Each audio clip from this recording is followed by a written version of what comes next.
तो हेलो साथियों, नमस्कार। स्वागत है आपका अपने चैनल सक्सेस जंक्शन एक कदम सफलता की ओर में। और हम लेकर के आ गए हैं आपके लिए एमपी पटवारी परीक्षा 15 अप्रैल शिफ्ट 1 का एग्जाम एनालिसिस, जहां पर आज हम कवर करेंगे Hindi, English, math, reasoning, GK, science, computer के सभी महत्वपूर्ण प्रश्नों को। जितने भी प्रश्न हमको मिले हैं उन सभी प्रश्नों के बारे में डिटेल में आपको जानकारी देंगे। आज के अगर प्रश्नों की बात करते हैं तो आज हमें जो प्रश्न भेजे हैं वो कल्पना पाठक जी ने भेजे हैं। बहुत बहुत धन्यवाद कल्पना जी का, जो उन्होंने इतने सारे प्रश्न हमारे पास में भेजे हैं। ठीक है, आपको भी अपने प्रश्नों को अगर सेंड करना हो तो अपने नाम के साथ में अपने प्रश्नों को 7052547003 पर व्हाट्सएप कर दीजिएगा। इस पर कॉल मत करना, कॉल इसका रिसीव नहीं होगा। ठीक है, इस पर अपने प्रश्नों को व्हाट्सएप कर दीजिएगा एग्जाम सेंटर से बाहर निकलने के 1 घंटे के भीतर भीतर। ठीक है, चलिए अब शुरुआत करते हैं। आइए देखते हैं आज का पहला प्रश्न। वीडियो को लाइक कर दीजिए और चैनल को सब्सक्राइब जरूर कर लेना। देखिए आज का पहला प्रश्न, मध्य प्रदेश के वन मंत्री कौन है, ये आज पूछा गया था। कल ही हमने आपको ये पूरा मंत्रिमंडल कराया था और आज वन मंत्री पूछ लिया है। इससे पहले गृह मंत्री पूछे थे, उसके बाद जो है खेल मंत्री पूछे थे, आज वन मंत्री पूछ लिए हैं। कल किसान मंत्री पूछ सकते हैं, फिर जो भी मतलब आगे मंत्री आपसे पूछेंगे उन सभी मंत्रियों को एक बार हम फिर से आपको रिवीजन करा देंगे इस वीडियो में। ठीक है, तो कुंवर विजय शाह जो हैं वो अपने वन मंत्री हैं। हमने आपको याद भी कराया था कि कुंवर लोग जो है वो यहाँ पर मतलब वनों में जो है शिकार करने के लिए जाते हैं। तो ऐसे आप कोरिलेट कर सकते हैं कि कुंवर विजय शाह जो है वो वन मंत्री। ठीक है, चलिए एक बार पूरा मंत्रिमंडल देख लेते हैं। तो शिवराज सिंह चौहान अपने मुख्यमंत्री, इनको कौन-कौन से विभाग है इनके पास में, तो सामान्य प्रशासन, जनसंपर्क, नर्मदा घाटी, ये इनके पास में है। और ऐसे सभी विभाग जो किसी अन्य को नहीं दिए गए हैं वो जो है मुख्यमंत्री जी के पास में। ठीक है, बाकी अन्य की बात करते हैं। डॉक्टर नरोत्तम मिश्रा की बात करें तो गृह एवं जेल संसदीय मंत्रालय इनके पास में है। ठीक है, गोपाल भार्गव के पास में कुटीर एवं ग्रामोद्योग है। तुलसीराम सिलावट जी के पास में जल संसाधन विभाग है। मछुआ कल्याण इन्हीं के पास में है। ठीक है, और कुंवर विजय शाह के पास में वन मंत्रालय है। श्री जगदीश देवड़ा के पास में वाणिज्य कर एवं वित्त योजना मंत्रालय है। ठीक है, आगे बढ़ते हैं। श्री बिसाहूलाल सिंह जी के पास में खाद्य नागरिक आपूर्ति एवं उपभोक्ता संरक्षण मंत्रालय है। श्रीमती यशोधरा राजे सिंधिया के पास में खेल एवं युवा कल्याण, तकनीकी शिक्षा, कौशल विकास एवं रोजगार मंत्रालय है। श्री भूपेंद्र सिंह के पास में नगरीय विकास एवं आवास मंत्रालय है। कुमारी मीना सिंह मांडवे के पास में आदिम जाति कल्याण, अनुसूचित जाति कल्याण विभाग है। और आपको श्री कमल पटेल जी के पास में किसान कल्याण एवं कृषि विकास है। आगे बढ़ते हैं। श्री गोविंद सिंह राजपूत के पास में राजस्व और परिवहन मंत्रालय है। श्री बृजेंद्र प्रताप सिंह के पास में खनिज संसाधन मंत्रालय है। श्री विश्वास सारंग के पास में चिकित्सा शिक्षा भोपाल गैस त्रासदी है। डॉक्टर प्रभुराम चौधरी के पास में लोक स्वास्थ्य एवं परिवार कल्याण मंत्रालय है। तो अपने लोक स्वास्थ्य एवं परिवार कल्याण मंत्री कौन है, तो प्रभुराम चौधरी हैं। ये आपके एग्जाम में आगे वाले शिफ्ट में आने के पूरे पूरे चांस है। ठीक है, चलिए आगे बढ़ते हैं। अगला प्रश्न देखते हैं, वीडियो को लाइक कर देना। ऐशबाग स्टेडियम कहाँ पर स्थित है, यह आज का महत्वपूर्ण प्रश्न पूछा गया है। सही आंसर है भोपाल।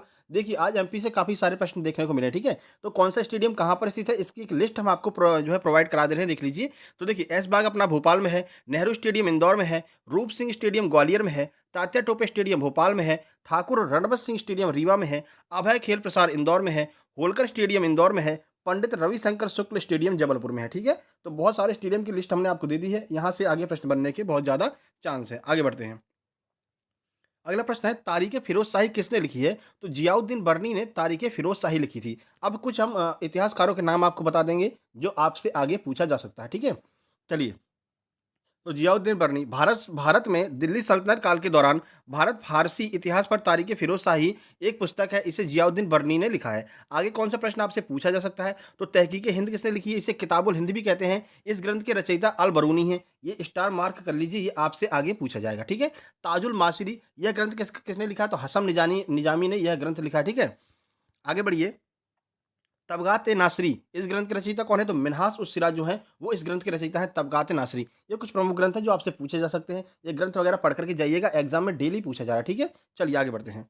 वीडियो को लाइक कर दीजिए मेरे भाई, जो लोग डेली देखते हैं कम से कम वो लाइक करके कमेंट कर देंगे कि ये वीडियो आपको कैसी लग रही है, पसंद आ रही कि नहीं आ रही। ठीक है, इसके बाद सेकंड शिफ्ट का एग्जाम एलसीएस हम लेकर के आएंगे, है ना। चलिए, भुखमरी सूचकांक आज सुबह ही हमने आपको करंट अफेयर में कराया है। 5 महीने की करंट अफेयर हमने करा दी। ठीक है, कौन सी, जनवरी फरवरी 2023, नवंबर दिसंबर दूसरी वीडियो में करा दी है 2022, और आज सुबह हमने अक्टूबर वाली करा दी है। तो 5 हमने करंट अफेयर की वीडियो करा दी है 5 महीने की। वो तीनों वीडियो देख करके जाना मेरे भाई, एक भी प्रश्न आपका करंट अफेयर का बाहर नहीं जाने वाला है। ठीक है, आज सुबह वाली वीडियो जरूर दिख लेना। देखिए, तो भुखमरी सूचकांक में भारत का स्थान 107वां है। देखिए कुछ और जानकारी देते हैं। तो वैश्विक भुखमरी सूचकांक 2022 में भारत 121 देशों की श्रेणी में 6 स्थान और फिसल करके 107वें स्थान पर आ गया। तो करंट में जो है वो 107वें स्थान पर है। जो हमने तीनों वीडियो करंट अफेयर की कराई है ना, उसमें हमने सारे सूचकांक जो है उनको कवर कर लिया है। कुछ ऑपरेशन हुए हैं उनको कवर कर लिया है। ठीक है ना, सबको हम कवर कर चुके हैं। तो आप एक बार जाकर के विजिट तो कीजिए, बहुत सारी चीजें आपको मिलने वाली हैं। ठीक है, चलिए, धन विधेयक से संबंधित कौन सा अनुच्छेद है, तो अनुच्छेद 110 जो है वो धन विधेयक से संबंधित है। देखिए कुछ जानकारी। अनुच्छेद 110 भारतीय संविधान के अनुच्छेद 110 में धन विधेयक को परिभाषित किया गया है। धन विधेयकों का संबंध वित्तीय मामलों जैसे कि कराधान, सार्वजनिक व्यय आदि से होता है। तो ये धन विधेयक के बारे में पूरी जानकारी होगी, ठीक है। एक साथ में वो आर्टिकल 108 किससे संबंधित है, ये आज आपको कमेंट बॉक्स में करना है। आज का क्वेश्चन ऑफ द डे है आर्टिकल 108 किससे संबंधित है, ठीक है। चलिए आगे बढ़ते हैं। इनमें से कौन सी रचना रामवृक्ष बेनीपुरी की है? एक रचना आज रामवृक्ष बेनीपुरी की पूछी गई है। तो रामवृक्ष बेनीपुरी की सभी रचनाएं हम आपको यहाँ पर एक बार में जो है कंप्लीट करा दे रहे हैं, देख लीजिए। तो कहानी कौन कौन सी है उनकी, ये देखिए। तो चिता के फूल, शब्द चित्र संग्रह, लाल तारा, माटी की मूर्तें, गेहूं और गुलाब, ये बहुत फेमस है, गेहूं और गुलाब, ठीक है। चिता के फूल बहुत फेमस है, ये आपसे पूछी जा सकती है। ये रामवृक्ष बेनीपुरी की रचनाएं हैं। उपन्यास की बात करते हैं तो पतितों के देश में, कैदी की पत्नी, दीदी और 7 दिन। यात्रा प्रदान की बात करते हैं तो पैरों में पंख बांधकर उड़ते चले, ये उनकी यात्रा प्रदान है। नाटक की बात करते हैं तो अम्बपाली, सीता की माँ, संघमित्रा, सिंघल विजय, राम राज्य, गांव के देवता, नया समाज आदि जो है नेत्रदान, ये सब इनके नाटक हैं। तो ये सारी रचनाएं हमने आपको करा दी रामवृक्ष बेनीपुरी की। आगे आपको देखने को मिलेंगे तो आप एक भी क्वेश्चन गलत करके नहीं आएंगे। जितने भी आपके रचयिता वगैरह पूछे जा रहे हैं, जिस भी दिन पूछे जाते हैं, उनकी सारी रचनाएं हम आपको करा देते हैं, ठीक है। आगे बढ़िए। संस्मरण भी देख लीजिए इनका, जंजीरें और दीवारें, मील के पत्थर, ये इनका जो है संस्मरण है। अल्पसंख्यक आयोग अपनी रिपोर्ट किसे सौंपता है? तो संसद को सौंपता है अल्पसंख्यक आयोग अपनी रिपोर्ट, ठीक है। देखिए कुछ जानकारी। तो राष्ट्रीय अल्पसंख्यक आयोग अधिनियम 1992 की धारा 13 में कहा गया है कि वार्षिक रिपोर्ट को संसद के समक्ष सालाना पेश किया जाएगा, यानी कि हर साल के अंत में जो है इनकी रिपोर्ट जो है संसद के समक्ष पेश की जाएगी, ठीक है। आगे बढ़ते हैं।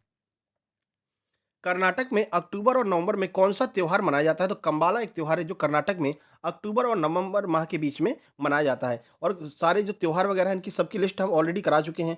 हर त्योहार के बारे में आपको बता चुके हैं। एक हमने स्टैटिक जीके करके वीडियो डाली थी, करंट और स्टैटिक जीके, उसको एक बार जाकर के जरूर दिखलाना। ये सारे त्योहार वगैरह इंडेक्स वगैरह एक साथ में हमने उसमें कंपाइल करा दिए, ठीक है। देखिए, तो कंबाला महोत्सव की बात करते हैं तो कंबाला उत्सव दक्षिण पश्चिमी भारतीय राज्य कर्नाटक में आयोजित होने वाली एक वार्षिक भैंसा दौड़ है। कंबाला त्योहार का मौसम नवंबर में शुरू होता है और मार्च तक चलता है। नवंबर से मार्च तक ये त्योहार चलता है। क्या है ये? तो एक वार्षिक भैंसा दौड़ है, ये आपको याद रखना है, ठीक है। आगे बढ़ते हैं। बीआर जो है वो किसका प्रतीक होता है? आज प्रतीक वाले प्रश्न भी आए हैं। तो बीआर जो है वो ब्रोमीन का प्रतीक होता है। कुछ आपको हम प्रतीक और उनकी जो है जिनने उनको इसकी खोज की है वो आपको करा दे रहे हैं, क्योंकि पूछा जा सकता है। क्लोरीन, क्लोरीन को कैसे दर्शाते हैं? सीएल से दर्शाते हैं। के सीले ने इसकी खोज की है। ऑर्गन, ऑर्गन को एआर से दर्शाते हैं। डब्ल्यू रैमजे व जे रेले ने इसकी खोज की। ये प्रश्न पूछा गया पटवारी में पहले, ठीक है।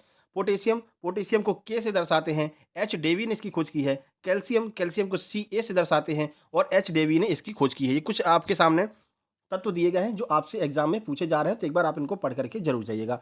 वीडियो को नहीं लाइक किया मेरे भाई तो वीडियो को लाइक कर दीजिए, कमेंट बॉक्स में कमेंट कर देना। बाकी आपको बता दें, आपके जो आपका वन रक्षक का एग्जाम आने वाला है, एमपीपीएससी का एग्जाम आने वाला है, एमपीएसआई, इन सब की क्लासेज 25 तारीख से शुरू हो रही हैं। GK, GS, current affair, science और इंग्लिश, हिंदी, इन सब को हम कवर कराएंगे फ्री ऑफ कॉस्ट, कोई चार्ज आपका नहीं लगने वाला, ठीक है। तो सब्सक्राइब जरूर कर लेना। देखिए, विटामिन बी 3 का रासायनिक नाम। विटामिन से आज 3 प्रश्न देखने को मिले हैं। पूरा विटामिन हम ऑलरेडी आपको पढ़ा चुके हैं। जब भी प्रश्न आता था पूरी लिस्ट आपको प्रोवाइड करा देते थे। आज देखिए एक बार फिर से हम आपको बता देते हैं। तो विटामिन बी 3 का रासायनिक नाम पूछा। अब वो क्या कर रहा है कि विटामिन बी के अंदर के जो पार्ट होते हैं, विटामिन बी 1, बी 2, बी 3, यहाँ से प्रश्न पूछ रहा है। तो चलिए, हम भी कहाँ से कम है, हम भी पूरे विटामिन बी के सभी तत्वों को देख लेते हैं। देखिए, तो विटामिन बी 1 इसे हम थायमिन कहते हैं, ठीक है। इसे हाइड्रोक्लोराइड भी कहा जाता है। इसकी वजह से कौन-कौन से, तो बेरी-बेरी विटामिन बी भी इसको कहा जाता है। देखिए, एक तो इसको विटामिन बी कहते हैं, थायमिन भी इसी को कहते हैं, बेरी-बेरी विटामिन भी इसी को कहा जाता है, ठीक है, विटामिन बी 1 को। चलिए और देखते हैं। विटामिन बी टू को राइबोफ्लेविन कहा जाता है अथवा लैक्टोफ्लेविन भी इसी विटामिन को कहा जाता है। विटामिन जी भी विटामिन बी 2 को कहा जाता है। विटामिन जी नाम का भी एक विटामिन होता है जिससे विटामिन बी 2 जो है ना, उसका दूसरा नाम विटामिन जी भी है, ठीक है। आगे बढ़ते हैं। विटामिन बी 3 देख लीजिए। विटामिन बी 3 नियासिन को कहा जाता है। विटामिन बी 4 एमाइनो एसिड को कहा जाता है। विटामिन बी 5 को पैंथोनिक एसिड कहा जाता है, पेंटाथेनिक एसिड। ये सब पूछे जाएंगे, आप सीखेंगे। अब विटामिन बी के अंदर घुस गया है वो। विटामिन बी 6 पायरिडॉक्सिन को कहते हैं। विटामिन बी 7 बायोटिन को कहते हैं। विटामिन बी 9 फॉलिक एसिड को कहते हैं। और विटामिन बी 12 ये आपका साइनोकोबालामिन है। ये आपके लिए महत्वपूर्ण है। एक बार ये भी पूछा गया है कि किस विटामिन में जो है धातु पाई जाती है, तो कोबाल्ट नामक धातु जो है वो आपकी साइनाकोबालामिन यानी कि विटामिन बी 12 में पाई जाती है, ठीक है। आगे बढ़ते हैं। मानव हृदय 1 मिनट में कितनी बार धड़कता है? तो 1 मिनट में मानव हृदय 72 बार धड़कता है, ठीक है ना। तो सिंपल सा फैक्ट वाला प्रश्न था, इसको तो आप आराम से कर सकते हैं। चलिए, स्कार्वी और पेलाग्रा रोग क्रमशः किस विटामिन की कमी से होता है? यानी एक ही प्रश्न में 2 विटामिन के रोग आपसे पूछ लिए हैं, स्कार्वी और पेलाग्रा। तो स्कार्वी होता है विटामिन सी की कमी से, ठीक है, और पेलाग्रा जो है वो विटामिन बी 3 की कमी से होता है। कुछ जानकारी आपको दे देते हैं कि कौन से रोग कौन सी विटामिन की वजह से होते हैं। देखिए, विटामिन बी7 की वजह से लकवा की शिकायत हो जाती है, शरीर में दर्द, बालों का गिरना, वृद्धि में कमी आती है विटामिन बी7 की वजह से, ठीक है। विटामिन बी12 रुधिर की कमी होती है। विटामिन सी में पता है आपको मसूड़े फूल जाते हैं, अस्थियों के चारों ओर स्राव होता है, जरा सी चोट पर रुधिर निकलने लगता है, यानी कि स्कर्वी हो जाता है, ठीक है। अस्थियाँ कमजोर होना, ये आपका विटामिन सी है। विटामिन डी में क्या होता है? विटामिन डी में सूखा रोग हो जाता है। विटामिन डी तो कई बार पूछा है आपके पटवारी में, बार बार रिपीट हो रहा है ये प्रश्न, ठीक है। विटामिन डी में सूखा रोग हो जाता है, इसे रिकेट्स कहते हैं, ठीक है। कमजोर दांत हो जाते हैं और दांतों का सड़ना आज जो है वो विटामिन डी में देखने को मिलता है, ठीक है। तो एक बार विटामिन को अच्छे से पढ़ कर के जाइए, जिनका एग्जाम अगले 2 से 3 दिनों में, क्योंकि विटामिन को बहुत ज़्यादा पूछ रहे हैं। क्या-क्या पढ़ना है? आप विटामिन पूरा पढ़ लीजिए और भारत का जो मध्य प्रदेश का कैबिनेट मंत्रालय है, उसको पढ़ लेना, ठीक है? तो हमने करंट अफेयर जब कराया, उसमें हमने कल वाली करंट अफेयर के लास्ट में पूरा कैबिनेट मंत्रालय हमने कराया है एमपी का। कल वाली जो करंट अफेयर डाली है, आपकी जनवरी वाली, जनवरी-फरवरी वाली, उसमें हमने कि नवंबर-दिसंबर देख लेना, नवंबर-दिसंबर साथ डाला हमने, लास्ट में पूरा का पूरा मध्य प्रदेश का कैबिनेट मंत्रालय पूरा समझा दिया है, तो वो आप ज़रूर देख लेना कल वाली वीडियो। चलिए, बल्ब में कौन-सी गैस भरी जाती है? तो बल्ब में ऑर्गन गैस भरी जाती है। आज यह प्रश्न पूछा गया था, देखिए। तो बल्ब के अंदर ऑर्गन के अलावा हीलियम भी होता है। हीलियम, नियॉन, नाइट्रोजन, क्रिप्टॉन जैसे गैसों का भी यूज़ होता है। बल्ब में इस्तेमाल होने वाली ऑर्गन समेत इन विभिन्न गैसों को अक्रिय गैस कहते हैं। यानी कि याद रखना है, बल्ब में हमेशा अक्रिय गैसों का प्रयोग होता है। ऑप्शन में था, बल्ब में कौन-सी गैस भरी जाती है? अक्रिय गैसें, हैलोजन गैसें, ऐसे करके ऑप्शन था। तो अक्रिय गैसें जो हैं, वो बल्ब के अंदर भरी जाती हैं, ठीक है? आगे बढ़ते हैं। राइबोफ्लाविन किस विटामिन का नाम है? तो हमने अभी आपको ही कराया था। राइबोफ्लाविन जो है वो विटामिन बी2 का नाम है। 3 प्रश्न आज विटामिन से पूछे गए हैं आपके एग्ज़ाम में, ठीक है? आगे बढ़ते हैं। देखिए, एल्यूमीनियम नाइट्राइड का केमिकल फ़ॉर्मूला क्या होता है? तो AlNO3 की होल पावर 3 जो है वो आपका एल्यूमीनियम नाइट्राइड का फ़ॉर्मूला होता है और यह एक तरह का अम्ल होता है, ये आपको याद रखना है, ठीक है? अगला प्रश्न देखिए, जेट विमान कौन-सी गैस छोड़ते हैं? जब जेट विमान उड़ते हैं तो कौन-सी गैस छोड़ते हैं? तो जेट विमान जो है वो नाइट्रिक ऑक्साइड नामक गैस जो है विषैली गैस छोड़ते हैं, जिसकी वजह से ओज़ोन परत को नुकसान होता है। देखिए, विमान निकास गैसों में जल का उत्पादन भी करते हैं। इन जेटों से आने वाली नाइट्रिक ऑक्साइड जैसी गैसें ओज़ोन परत के क्षरण का मुख्य कारण बनती हैं, ठीक है? ओज़ोन परत ऊपरी वायुमंडल बनाती है, जिसे ओज़ोनोस्फियर कहते हैं। ओज़ोन के अणु बचाव और हानिकारक सौर विकिरणों से हमारे ग्रह की रक्षा करते हैं। आपको पता है कि ओज़ोन परत से जो मतलब पराबैंगनी किरणें आती हैं, ओज़ोन परत उनको सोख लेती है। अगर ओजोन परत से पराबैंगनी किरणें सीधे नीचे आ जाएँगी, तो हमारे शरीर का कैंसर हो सकता है। स्किन कैंसर जो है वो ओजोन पराबैंगनी किरणों की वजह से होता है, ये आपको याद रखना है, ठीक है? आगे बढ़ते हैं। हिंदी की बात कर लेते हैं, तो आज श्रृंगार रस के कितने भेद होते हैं? तो पता है 2 भेद होते हैं, संयोग और वियोग श्रृंगार, ये प्रश्न आज आपका आया था। वाणिक छंद के कितने भेद होते हैं? यहाँ से एक प्रश्न पूछा गया था, ठीक है? भूतकाल से एक प्रश्न था, मतलब भूतकाल के पार्ट वही, हेतु मतलब भूतकाल, संभाव्य भूतकाल, तो भूतकाल, भविष्यकाल, वर्तमान काल, यहाँ से प्रश्न आ रहे हैं। तो कल हमने आपको बताया है, कल हमारा बर्थडे है, हम जन्मदिन है हमारा कल। तो कल हम स्पेशल वीडियो लेकर के आ रहे हैं, जिसमें कल हम हिंदी के 4 से 5 टॉपिक को आधे घंटे के अंदर कवर कर लेंगे। जो आपके एग्जाम में पूछे, जैसे भूतकाल वगैरह पूछा जा रहा है, ठीक है? और आपका ये छंद वगैरह और आपका संधि समास पूछा जा रहा है, क्रिया विशेषण पूछा जा रहा है, वाच्य पूछे जा रहे हैं। तो ये छोटे-छोटे टॉपिक है ना, इनको हम कल एक ही वीडियो में आधे घंटे में कवर कर लेंगे, ठीक है? तो कल वो वीडियो जरूर देख करके जाना। सुबह अर्ली मॉर्निंग आपको 6 साढ़े 6 बजे वो वीडियो मिल जाएगी, ठीक है? आगे बढ़ते हैं। चलिए, समास की बात करते हैं। 2 प्रश्न आज समास से आए थे। उपसर्ग प्रत्यय से भी 2 से 3 प्रश्न देखने को मिले हैं। एक प्रश्न संधि का और शुद्ध अशुद्ध वाक्य भी आज देखने को मिले हैं। साथ ही साथ में वर्तनी मिली है और वाक्यों को क्रम में सजाने के भी 4 से 5 प्रश्न देखने को मिले हैं। वर्तनी के 3 से 4 प्रश्न देखने को मिले हैं, वर्तनी शुद्धि वाले, ठीक है? चलिए, बात कर लेते हैं कंप्यूटर की। कंप्यूटर में पूछा है कि DIN का पूर्ण रूप क्या होता है? फिर उसके बाद PODSCORB में डी का अर्थ क्या है? जावा का एक्सटेंशन आज पूछा गया है। MS एक्सेल में एडिट करने की शॉर्टकट की क्या होती है, ये पूछा है, ठीक है? रो और कॉलम मिलकर के क्या बनाते हैं? तो आपको पता है, रो और कॉलम मिलकर के सेल बनाते हैं, ठीक है? तो ये प्रश्न पूछा था। सबसे तेज गति वाला प्रिंटर कौन सा है? तो लेजर प्रिंटर सबसे तेज गति वाला होता है और लेजर प्रिंटर को ऑप्शन में भी दिया था, ठीक है? हार्डवेयर और सॉफ्टवेयर से भी एक प्रश्न पूछा गया था।